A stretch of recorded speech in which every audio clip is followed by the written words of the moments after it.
So, welcome to the next edition of the Red Business Podcast. With me today, we have an old friend of the podcast, Stan Phelps, who's been on the podcast before. He is a customer experience, best-selling author. He is a workshop leader, a thought leader. He's all these different sort of things. He's also a thoroughly nice kind of gentleman. But hi, Stan. How you doing? Great to be here. Thanks for having me, Adrian. You're very welcome. Now, despite the fact that you've been on the podcast before, Stan, I mean, for those that don't know you, can you tell us a little bit about you and a bit about the work that you do?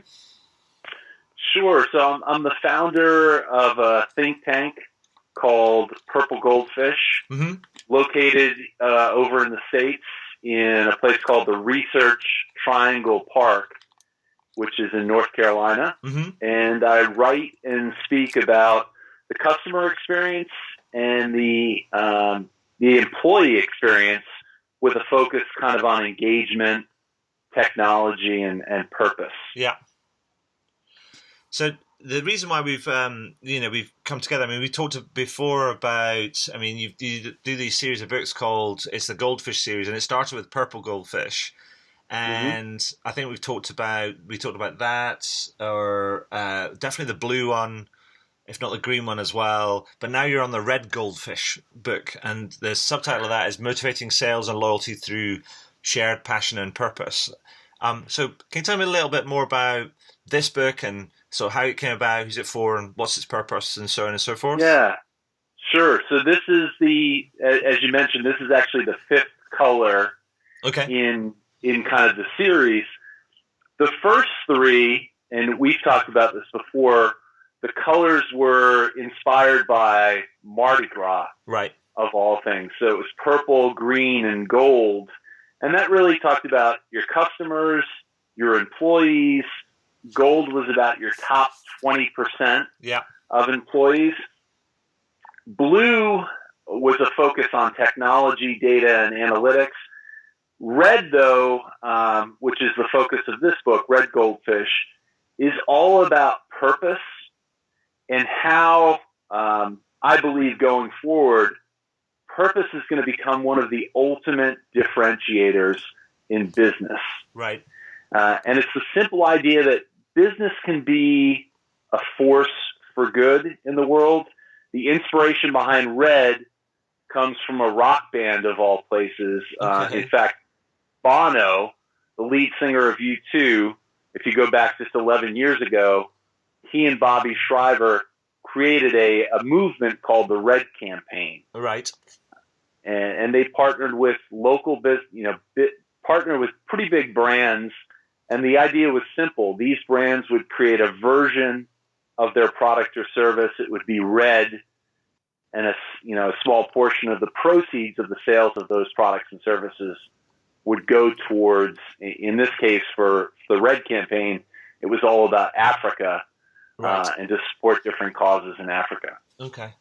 So, I mean, before we kind of get into it, I mean, can you explain to me what you mean by purpose and kind of why you think that's becoming increasingly important? Because I guess it's just so we get clear on what we're actually talking about here. Sure. So the purpose, as we write about it in the book, is your North Star. Right. In business. It's your reason for being.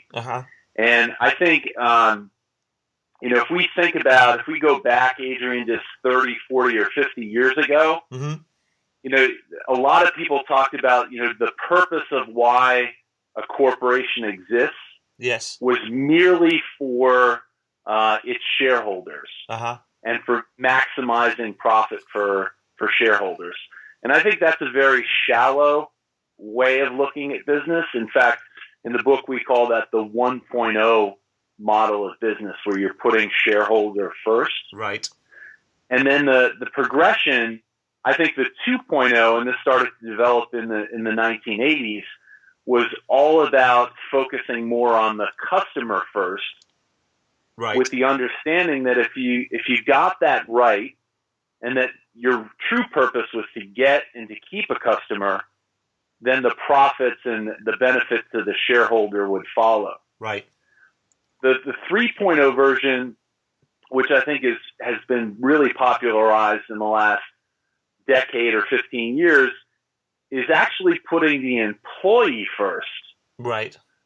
With the understanding that no matter how much you focus on the customer, if you don't have employees that are engaged, if you don't have employees that are bought in, it's going to be really hard to create that consistent experience for your customers. Right. And I think, right now to probably in the next 15 years, again, the 4.0 version is really about understanding your why in business, your overall purpose of why you exist, and being able to do the little things, Adrian, to bring that purpose to life. Right. And a lot of that, I think, has been brought to the forefront by folks like Simon Sinek. Right. Simon was famous for saying through his book Start With Why that people don't buy what you do or even how you do it; they buy why you do that. Right. And in the world we live in now, where everything is much more transparent, I think the burden is going to be on companies to be able to not only speak about why they exist, but to do through their actions to prove their purpose and how to engage with people. Okay. So I know that you do kind of, I mean, part of the process for each of these Goldfish books, you go through, you do a lot of research into different companies that have got this nailed or are showing glimpses of it, and so on and so forth. And also within the book, you talk about there's some patterns that have emerged, and you've been able to identify what we talk about, sort of 8 different sort of archetypes. I mean, can you explain a bit more about those archetypes, and quickly tell me about the 8 the 8 patterns that have emerged and how you've named them? Sure, absolutely. Let me give you one footnote before I jump into the 8. Okay. And why I think purpose, especially going forward, is going to be key, Adrian, is that the simple fact that we're only 3 years away, at least here in the U.S., and I'm assuming it would be the same in Europe, we're 3 years away. In 2020, the workforce here in the U.S. becomes 51% millennials. Right. And certain projections have that going up to upwards of 75% by the year 2025. Right. And millennials have a much different, I hate to generalize, but I would say the group of millennials have a much different view of business, and their expectations are different for both the companies that they work for, as well as the brands that they do business with. Right. And they expect brands to be to have a little bit more of a deeper purpose. So, as you mentioned, we collected for this book. We've collected over 250 examples. We've looked at over 700 articles, 3,500 videos with my co-author Graham Newell and I. And there was these kind of 8 different patterns, or what we call archetypes, where how brands and the progression of the 8 is based on Maslow's hierarchy of needs. Right. Okay. And so I'll start, at that kind of base level of kind of safety is where the first archetype is, and that's what we call the protector. Right. And for the protector, it's all about standing up and protecting what's important. And that could be totally different for every brand, whether it's in the environment or a cause. So that's the protector. Right. The second type is what we call the liberator. And the liberator is about trying to fix a broken system. So this would be kind of an Uber type of company in the world. The third is the designer. And the designer is all about trying to create revolutionary products. So a brand like Apple would be in that designer. Okay. The fourth type is what we call the guide. And the guide is all about facilitating individual progress. how do they help people along the path? So like a Google or maybe a Khan Academy would fall into that. The fifth type is the advocate. And the advocate is their purpose is to really stand up for a certain group or groups of people. So you look at brands like AARP, Panera, we have falling in that. The sixth type is the challenger. Mm-hmm. And the challenger, their purpose is to inspire individuals to be a greater version of themselves. They want to be a kind of change agent out there. A brand that represents that for us is Nike. Right. The seventh type is unifiers. Unifiers, they're all about trying to set the standard.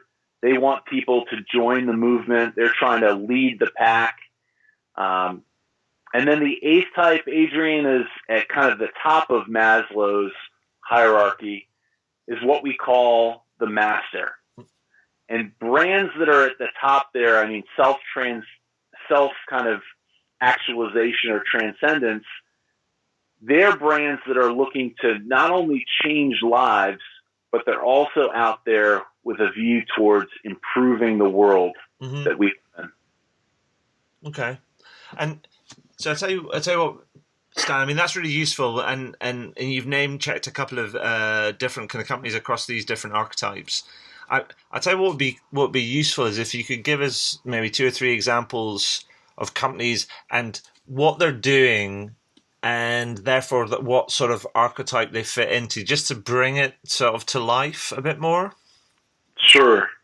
So, yeah, and the idea of a red goldfish is really with a focus on how the signature actions that they do to bring that to life. So one of the brands that we talk about in that protector archetype, and each of the archetypes, Adrian, have kind of a symbol for them. Right. So our symbol for the protector archetype is Superman. Okay. And so a protector brand that we love is Patagonia. Right. Yeah. And Patagonia is all about the environment, trying to create a more sustainable world. Yes. And one of the red goldfish that they do actually applies to their employees. So they have a program called Green Sabbaticals. Mm-hmm. And so if you're an employee at Patagonia, every employee gets 2 months of a paid leave that they can go and work for an environmental organization. Right. And it's a great way that I think they reinforce that mission and even broader than mission, their overall purpose. Right. I mentioned Apple before. Apple's in that designer brand archetype. Mm-hmm. You know, the symbol for that is from Back to the Future, Doc Brown. Okay. Kind of, revolutionary. It's a creator. Brands like IDEO, Method Home, Apple are in that. And so Apple really sees themselves as creating revolutionary products that change people's lives.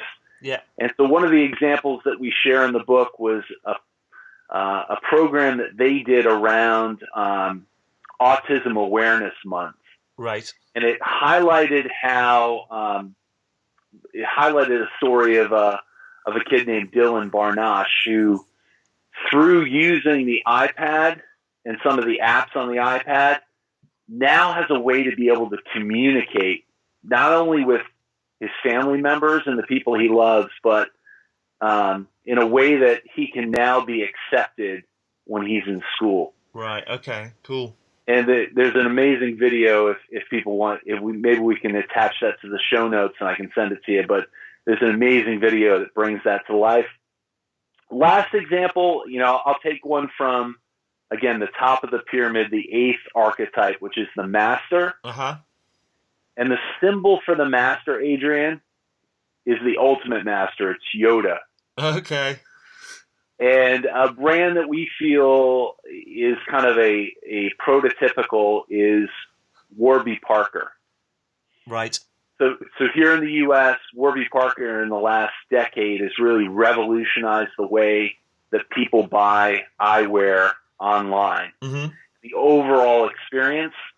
And right from Jump Street, they were organized in a way that every pair of eyeglasses that you buy through Warby Parker, one gets distributed to somebody in the developing world. Right.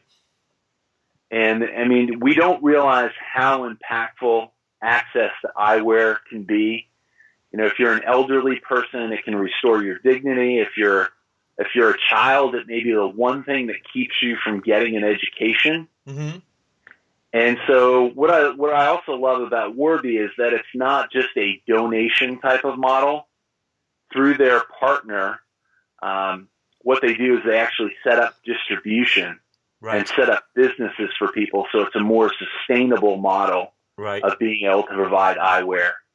So they're a brand, I think, that speaks to that master archetype. Yeah, it sounds very similar to Tom's shoes, which is I guess a similar sort of model.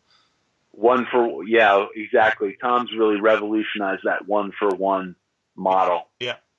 So, Stan, let me ask you the sort of the chicken or egg question, which is kind of this: is that, you know, what comes first? I mean, is it the successful business or the purpose, or can you be a successful business and then find a greater purpose, or is it better to start with a greater purpose that will help you become successful, or can you be both? Yeah. Is it a Schrodinger's cat sort of type of question?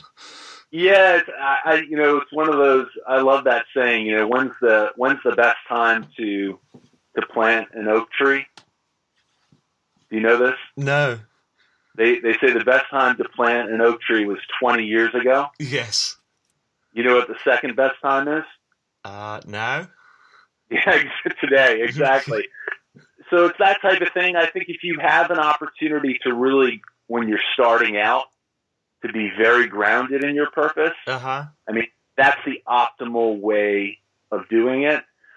You know, we talk about in the book, there's kind of levels that especially for-profit businesses go through in terms of starting to get aligned with purpose. And it all starts with things like corporate social responsibility. Yeah. But ideally you want it kind of as part of your DNA and at the center of what you do. So we talk about in the book, Adrian, that it used to be that when you went into business, you know, it was an or proposition. You could be for profit or you could be not for profit. Yes.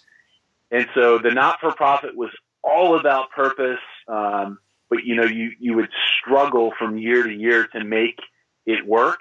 Whereas if you went the for profit route, you know, it was all about, at the end of the day, making money, seeking those profits.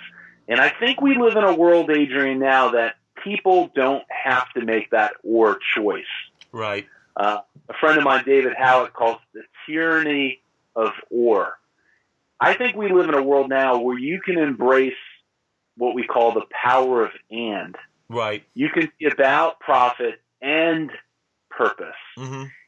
In fact, I think that the brands out there that I think going forward, when we look 5 years from now, Adrian, we will no longer segment companies based on their corporate filing status. We will merely look at companies and go, that is a for-purpose company, and that one is a not-for-purpose company. Okay. And we're going to want to do work, and we're going to want to do business with, and we're going to want to work for brands that are for purpose.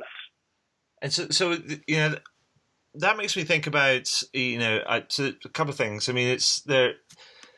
Do you think, therefore, there's this emerging, I guess, psychographic customer kind of preference that's emerging, which is around, you know, people buying price, quality, service, experience, but is it also, there's this other sort of thing which is based on purpose as well? So it's like just adding another dynamic to that.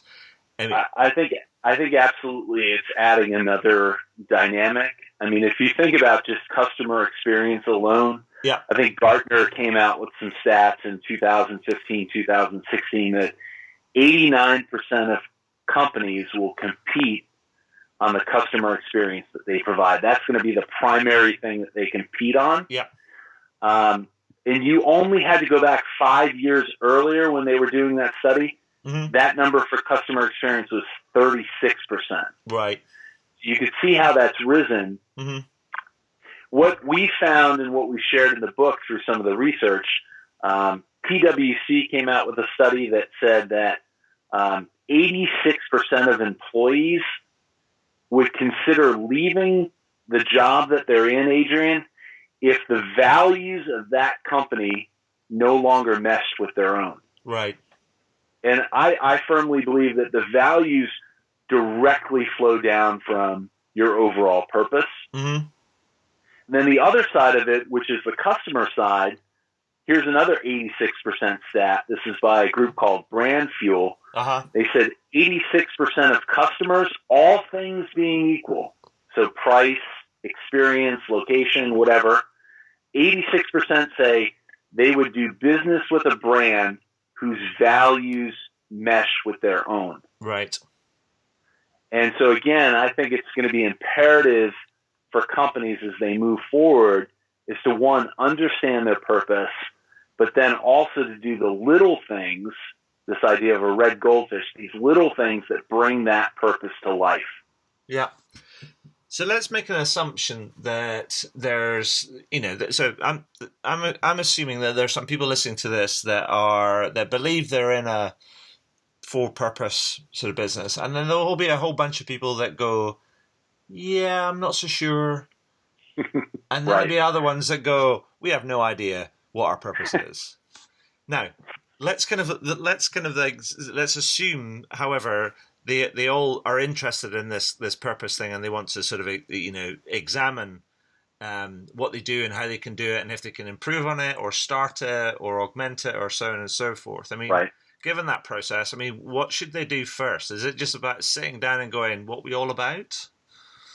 Yeah, I think it's probably a combination of three things. One, Adrian, it's probably going back to the founding of the company. All right.